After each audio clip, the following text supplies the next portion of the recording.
Salutations geeks et geekettes. Aujourd'hui dans la collection Angoisse de chez Rimini, je vous présente Highway to Hell, l'autoroute de l'enfer en digipack combo Blu-ray DVD plus livret plus bonus inédit. Alors qu'est-ce qu'ils sont ces bonus? En fait, bon, le livret habituel et la présentation du film par un historien du cinéma qui s'appelle Gilles Gressard, désolé, j'écorche peut-être son nom, d'environ une demi-heure. Petite réflexion que je vous avais déjà faite sur d'autres vidéos par rapport à cette collection, et même d'autres films qui ne sont pas de chez Rimini.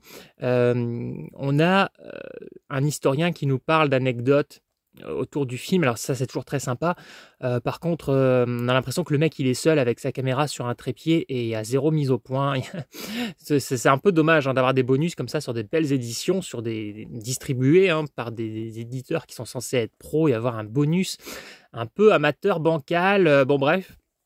J'avais déjà fait une vidéo juste après avoir visionné ce film il y a quelques semaines. Je crois que c'était fin décembre ou quelque chose comme ça.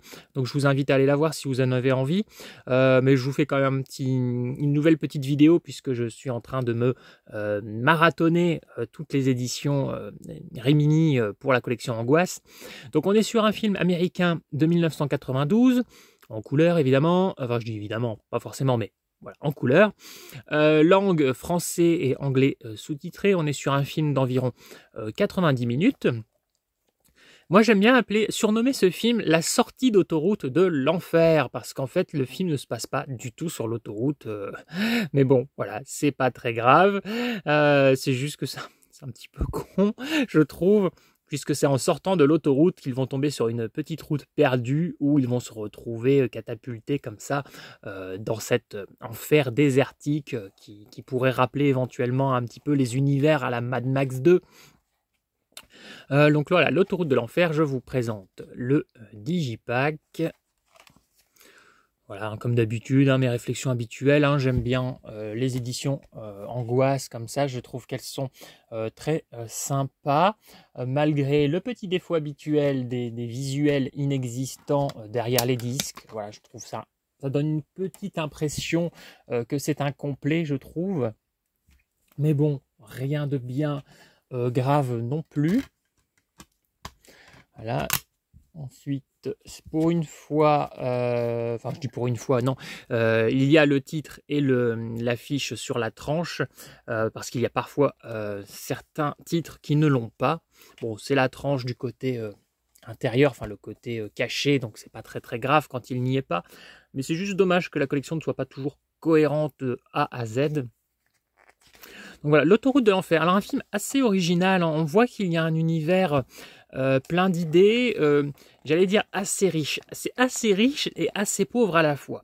C'est-à-dire que c'est peut-être un peu plus original que certains films. Vous avez toujours les mêmes slashers, les mêmes personnages. Là, on voit que c'est plus original. On sent aussi qu'il y a un petit manque de budget pour aller au bout de leur concept. Par exemple, il y a une scène qui m'avait marqué, ils entrent dans un bar infernal, sauf que ce bar, en fait, il est très quelconque. On voit qu'ils ont mis un ou deux petits éléments fantastiques ici et là pour nous montrer qu'on est en enfer, mais on voit qu'ils ont du mal un peu à gruger et à nous faire croire à ça. Mais bon, voilà, on sent que c'est plein de bonnes intentions. Le film est pas mal, assez original, c'est pas parfait, mais c'est vraiment sympa.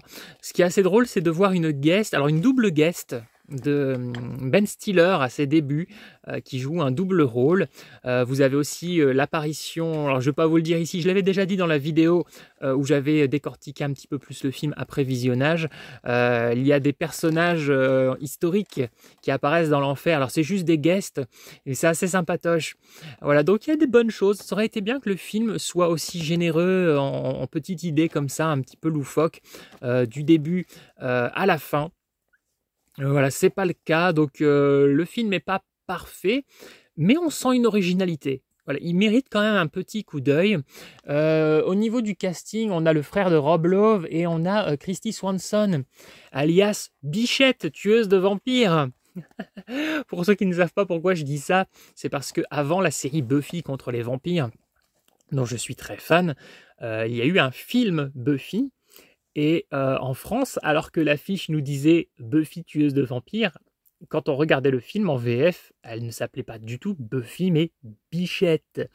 Et le personnage de Pike, et non pas Spike, mais de Pike, joué par Luc Perry, lui était en France appelé Marcel. Voilà. La VF est vraiment nanardesque. Hein. Bichette tueuse de vampires vaut vraiment le coup d'œil. Je sais, le film s'appelle Buffy tueuse de vampires, mais voilà, c'est Bichette. Donc Christy Swanson, hein, qui est resté un petit peu culte dans les mémoires, surtout pour ce rôle, je crois. Hein. Donc voilà, petit film original. Je vais pas vous le décortiquer trop puisque je l'avais déjà fait dans une vidéo qui fait environ 12-13 minutes sur ma chaîne. Donc n'hésitez pas à aller voir. Hein, ma vidéo s'appelle L'autoroute de l'enfer, Highway to Hell Rimini Edition. Donc c'est quasiment le même titre que celle-ci. Sauf que voilà, c'était un visionnage spontané, puis une petite vidéo spontanée que j'avais fait juste après pour vous faire un petit retour sur le film.